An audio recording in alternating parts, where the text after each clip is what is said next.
สิวเพิ่มปนภาษาខ្មែរหน้าទី2หน้าទី2មេរៀនទី63មេរៀនទី63ភូមិរុងរឿងអំណាន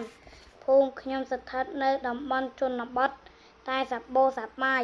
ភូមិខ្ញុំមានវាលស្រែធំល្វឹងល្វើយផ្លូវថ្នល់ស្អាតមានសាលារៀនមន្ទីរពេទ្យនិងវត្តអារាមពួកគេធ្វើស្រែចម្ការបានផលល្អជារៀងរាល់ឆ្នាំប្រជាជនភាគច្រើនមាន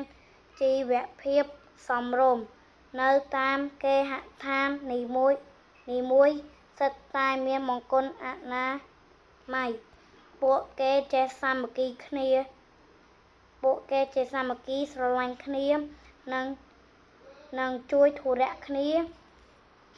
ហើយរស់នៅដោយសុខសាន្តចំណែកក្មេងៗបានចូលរៀនគ្រប់គ្នាខ្ញុំស្រឡាញ់ភូមិខ្ញុំណាស់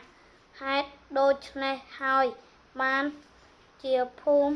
ខ្ញុំមានឈ្មោះថាភូមិរុងរឿងអរគុណ